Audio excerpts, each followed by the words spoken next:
أعوذ بالله من الشيطان الرجيم. بسم الله الرحمن الرحيم. إنا أعطيناك الكوثر.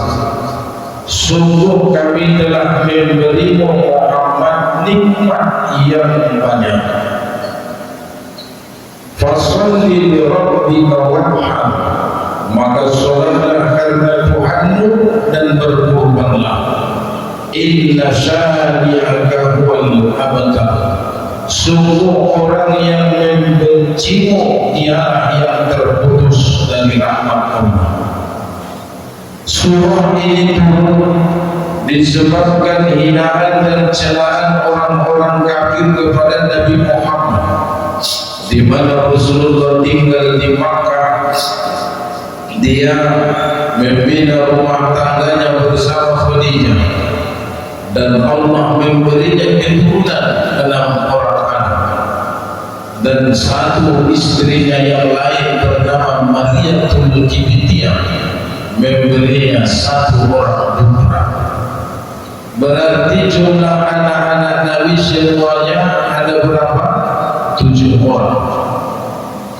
Anak-anak Nabi ada 7 orang, 3 laki-laki, 4 perempuan.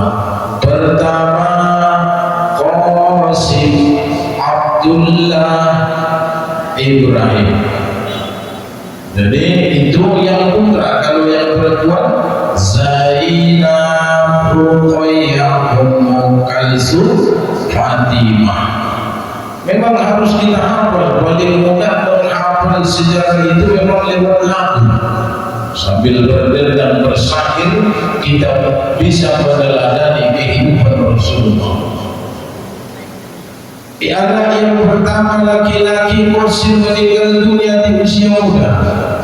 Abdullah juga wafat tidak sempat dewasa. Ibrahim di usia balita dia juga wafat. Apa kata orang-orang kafir? Muhammad itu telah abadha. Muhammad itu abadha. Apa itu abadha? Orang yang telah terputus garis keturunannya. Dia tidak punya anak laki-laki karena sudah meninggal dunia. Maka oleh Allah untuk menghibur hati Rasulullah yang sedih karena celaan, hinaan, cemoohan orang-orang kafir, maka Allah turunkan surah Al-Kautsar. Inna syani'aka huwal abtar. Sesungguhnya orang-orang yang membencimu Muhammad yang terputus dari rahmat Allah. Maka untuk itu bagi ibu-ibu yang punya anak laki-laki, rawatlah baik-baik, didiklah dengan baik dan benar. Kalau Allah titipkan di rumahmu hanya anak perempuan, tidak anak laki-laki, tidak perlu bersedih. Karena orang yang membenci Nabi Muhammad dia yang terputus, bukan yang tidak punya anak laki-laki atau yang tidak punya anak sama sekali. Buat yang mendapati musibah anaknya di usia muda meninggal, di usia masih muda meninggal, sebelum balik berakan meninggal, jangan buruk sangka terhadap Allah. Nabi Muhammad punya gelar Habibullah, maqam tertinggi di kalangan para nabi dan rasul. Namun Allah juga mencabut nyawa anak-anaknya di usia masih muda. Kita bukan nabi, bukan rasul. Jadi Allah itu berbuat sesuai dengan kehendaknya. Tidak boleh kita salah menduga tentang Allah atau berburuk sangka kepada Allah karena telah mencabut nyawa anak kita. Tidak boleh. Karena itu dilarang dalam agama.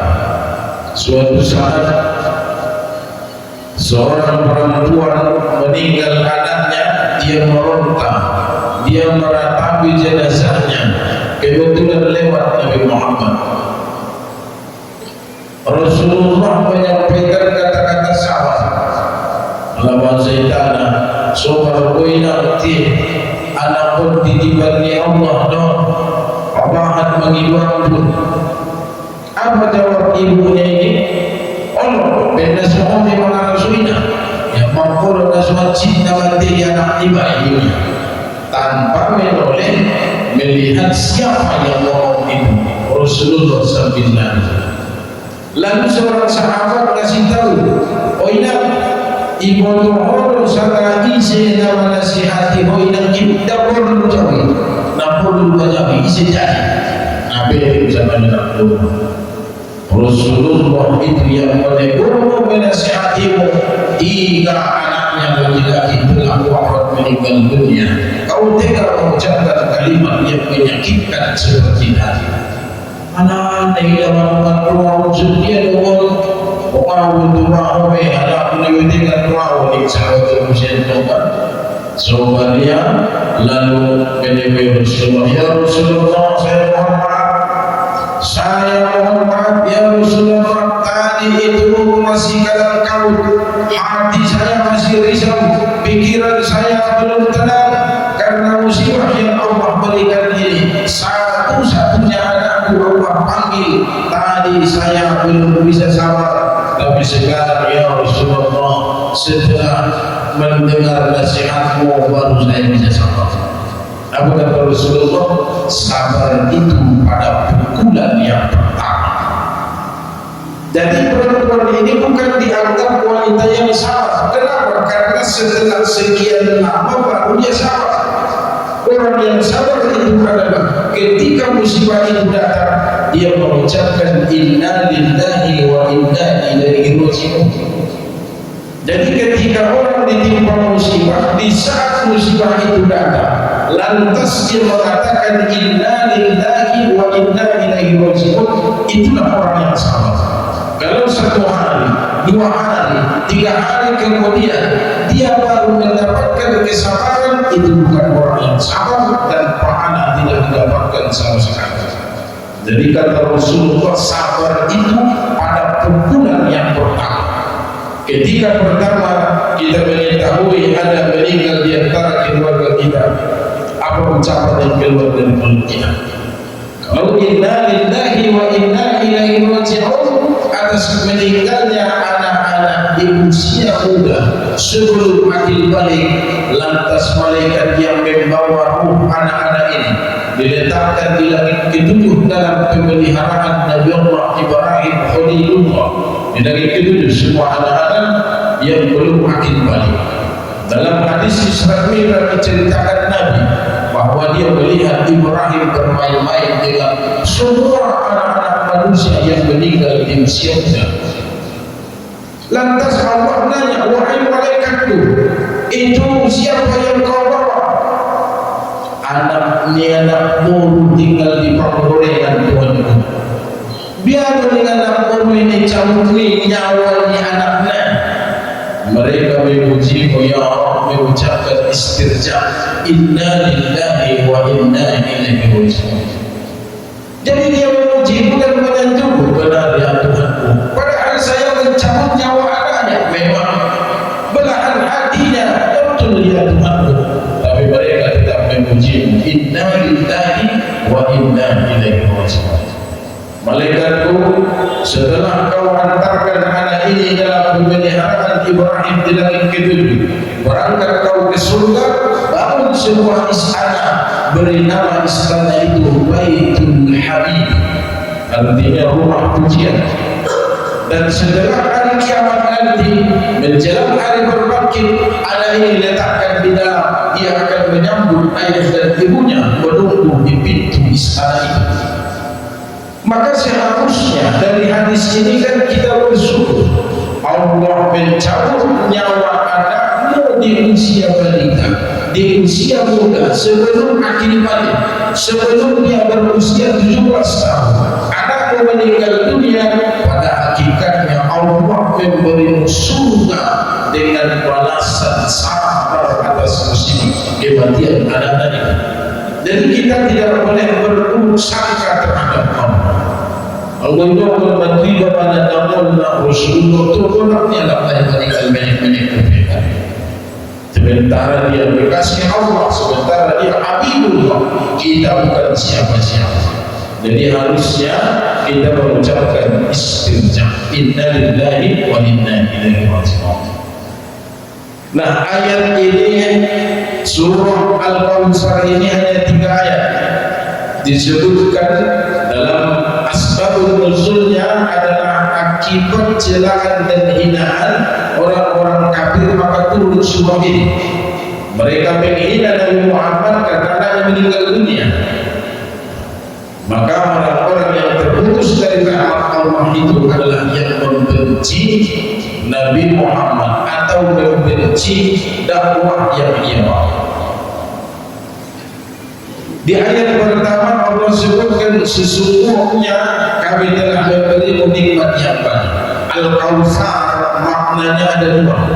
Pertama adalah salah satu nama telaga di akhirat, namanya telaga Al-Kautsar.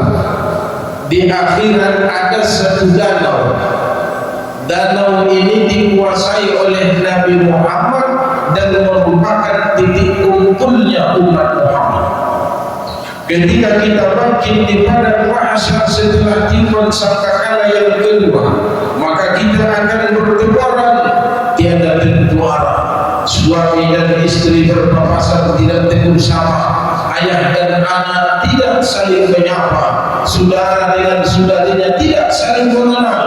Dalam surah Al-Baqarah itu Allah sebutkan, yauma yafirrul mar'u min akhihi wa ummihi wa abihi wa sahibatihi wa banihi.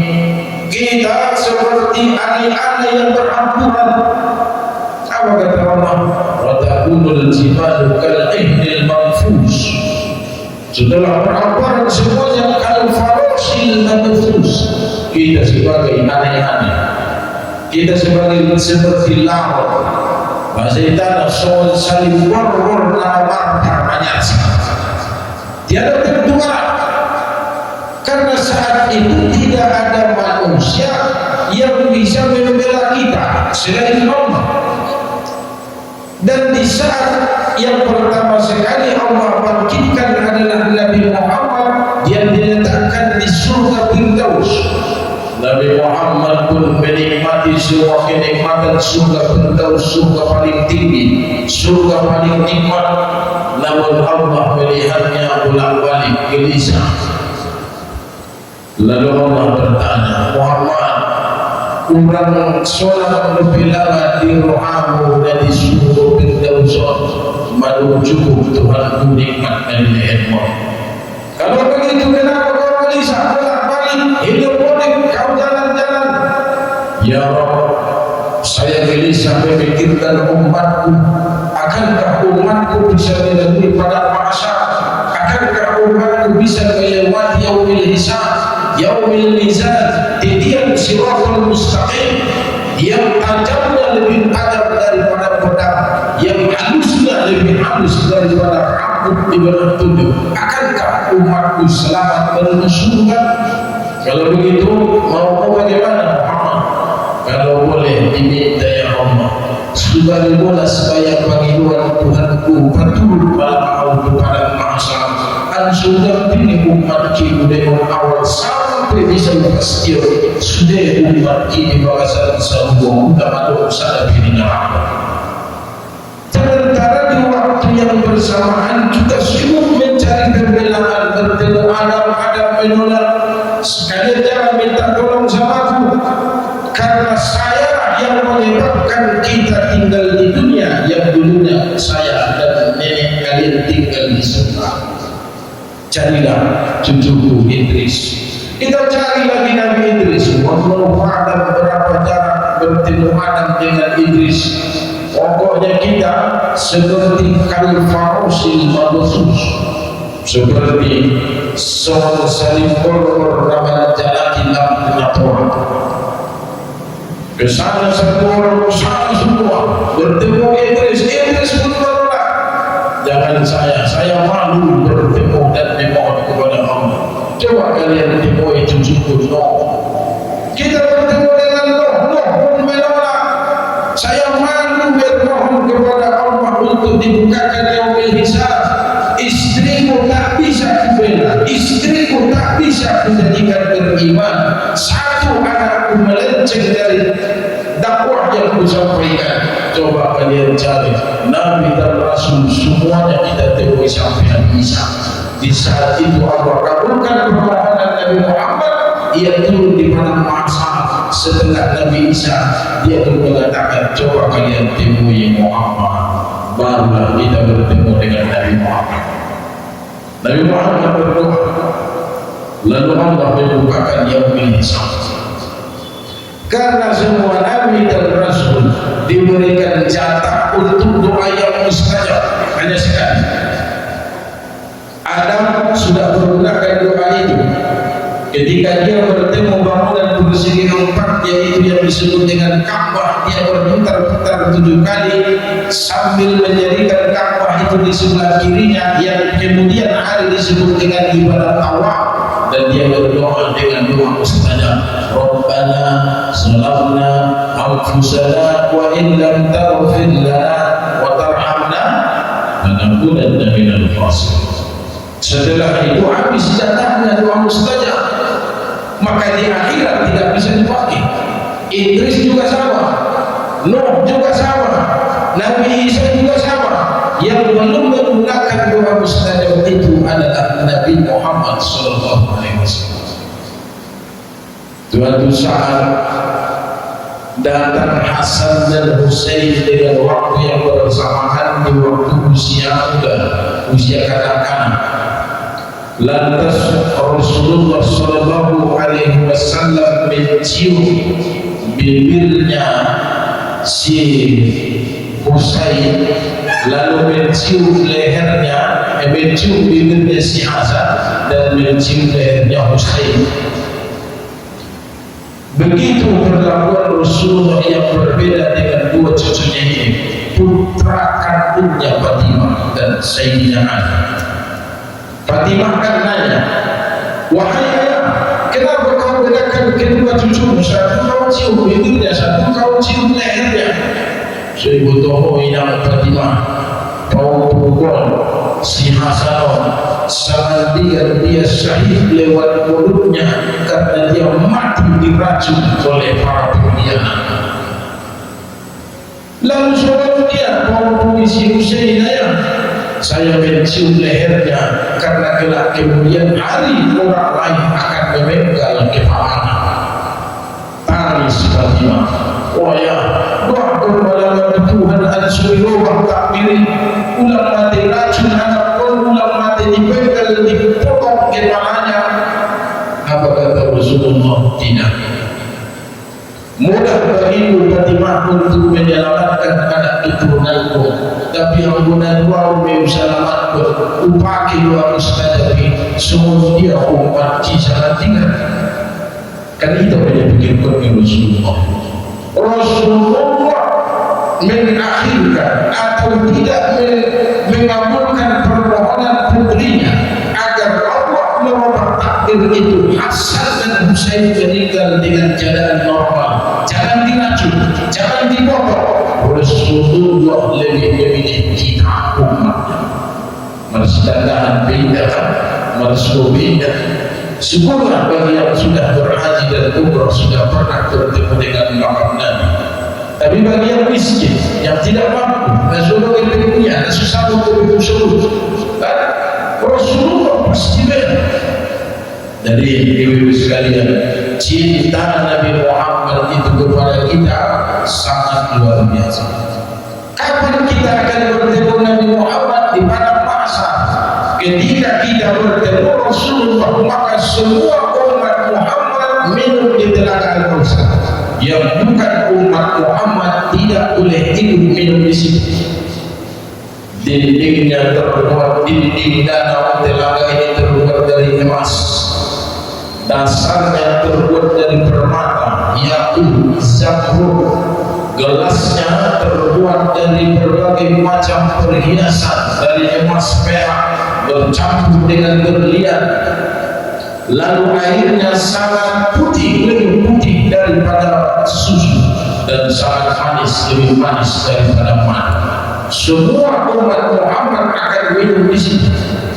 Tapi ada sekelompok orang, bukan satu dua orang, ada sekelompok orang bercahaya wajahnya, bercahaya kedua tangannya, bercahaya kedua kakinya, karena bekas air maut mereka selama hidup di dunia. Mereka ini taat beribadah, tapi di telaga Al-Kautsar Allah usir segelombol orang ini.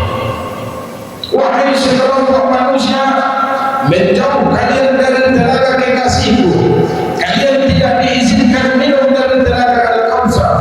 Rasulullah ambil ke depan membela, ya Allah, wahai Tuhanku, bukankah mereka ini semua adalah umatku? Karena bercahaya wajah, tangan dan kakinya bekas air wudhu mereka.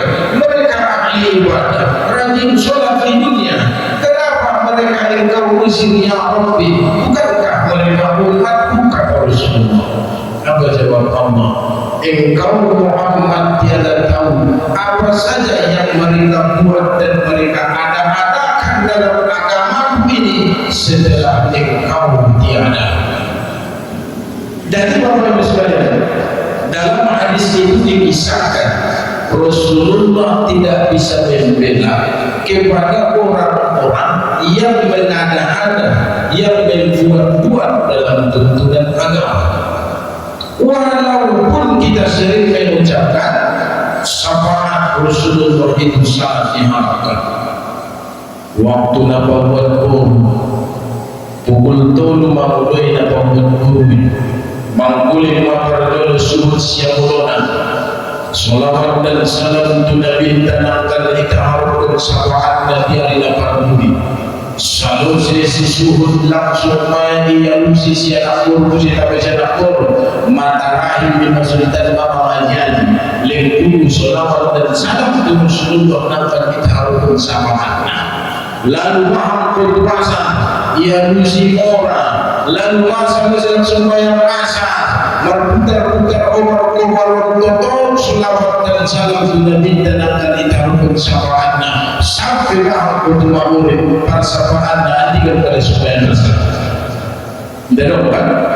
Tapi dia berkobar nanti syafaat bertaharuk tidak akan bisa Rasulullah membela kita kalau sholat saja kita abaikan. Karena pentingan membela marana pada sholat kita, itulah yang dimaksud orang yang mengada-ada. Dia mewajibkan ada istiadat ketimbang ibadah. Coba hari tengah semua ini istirahat dulu, break dulu, kan? Atau habis sholat asar gimana dapat buat dulu, atau habis sholat subuh asar taruh paling dulu jam 5 mantap masuk bisa supaya asar. Intinya sholat itu tetap nomor 1, tapi dalam masyarakat kita banyak yang mengada-ada, yang menunda-nunda, pada akhirnya meninggalkan. Akhirnya membuat makmum siapa asli mantuang naik pas azan waktu maghrib. Allahu Akbar, Allahu Akbar. Ini maksudnya isi membuat anak boleh. Ini masalah cimpor ijodoh. Maksudnya seorang kan. Ini masalah lampu cimpor ijodoh. Akhirnya masyarakat itu keluarga ubar sholat maghrib lewat, azan isya sudah berkumandang, asar dan maghrib lewat. Jadi bagaimana mungkin Rasulullah bisa bela orang-orang yang mengada-ada dalam urusan agama? Dia mendahulukan tatanan sosial, tatanan masyarakat dibanding hukum Allah dan Rasulnya. Jadi itu pemahaman pertama, Al-Kautsar adalah telaga Rasulullah. Di akhirat semua umat Muhammad akan menulis itu kecuali orang-orang yang terusir, yang diusir oleh Allah. Nabi Muhammad tidak bisa memberi syafaat. Jadi boleh kita berharap syafaat Rasulullah, tapi amalkan tuntunan agama, tapi amalkan sunnah yang ia ajarkan. Ulangan terus maksiat dan dosa berharap syafaat dari Rasulullah. Maksudnya indah dong timalan dipandukan apa syaitan harus ada tujuan. Aku salah-salah saudik dan mau mapahan tuh yang mau baru-baru supaya jalan terus mempindah menggibah isu-isu bisa dipakai jokowi supaya makan jalan terus. Maksud Nabi Muhammad itu dipikir kekurangan yang itu banyak kan. pun yang ada beribadah indah mengaji beda. Jadi dunia harus boleh sepakat Rasulullah. Yang kedua, makna Al-Kautsar adalah nikmat yang diberikan kepada Nabi Muhammad dalam bentuk materi atau rahmat dan fadilah. Rasulullah itu dalam surah Ad-Duha kan disebutkan Allah, "Wad-duha wal-laili idza saja wa wada'aka rabbuka wa qala wal-akhiratu khairun laka minal ula wa la sawfa yu'tika rabbuka fatarda." Alam yajidika yatiman fa'awa Muhammad najol yatim piatu bohongan atau gamang bukan atau inamu aku patut dihuni itu yang Allah sebutkan. Lalu engkau dulu dalam keadaan fakir, miskin, kami yang memberi kekayaan. Fa'afna, Allah membentuk kaya Muhammad. Wa wajadaka dhallan fahada. Waktu menek Nabi Muhammad ujung do'olin, indah bilon sahabat dia kehina, ijalakan nama Rasulullah. Berupa Abu Lahab Muhammad Nabi Nabi Abu Lahab maknanya tipiatul bagi surah Quran imam tu umpuman imam tu Abdul Muttalib. Wa majalaka Allah ba'da engkau belum pernah dalam keadaan tersesat, kamilah yang memberi hidayah kepada. Artinya nikmat kepada Nabi Muhammad itu sudah sangat di dunia, di akhirat, semua nikmat itu sangat banyak kepada Rasulullah. Dan penyebutan nama Muhammad sampai sekarang ini adalah merupakan syarat sahnya sholat, dan dia adalah rukun sholat, yaitu mengucapkan sholawat di dalam sholat. Kalau tidak disebutkan nama Muhammad, maka sholat itu tidak akan sah. Nah, itulah nikmat yang banyak diberikan kepada Rasulullah SAW, telaga Al-Kautsar, dan juga nikmat dalam bentuk materi atau rahmat. Lalu apa perintah yang Allah sebutkan dalam surah ini? Fasholli li rabbika wanhar, maka sholatlah karena Tuhanmu dan berkurbanlah. Karena kita akan melaksanakan hari raya kurban, mari kita pahami wanhar disebutkan dengan huruf nun, ha dan ro, artinya kurban, sembelihan. Kalau nun ha besar dengan ro, artinya siap, nahar. Di sini Allah sebutkan berkurban dan diterjemahkan ke dalam bahasa Indonesia artinya juga kurban. Sementara kurban itu sendiri adalah bahasa Arab, diambil dari kata qurba yaqrubu qurban. Maksudnya melakukan sesuatu untuk mendekati Allah. Itu yang disebut dengan kurban. Kita sholat adalah upaya mendekati Allah. Kita bersedekah, kita mengaji seperti ini adalah cara mendekati Allah. Bahasa Arabnya kurban.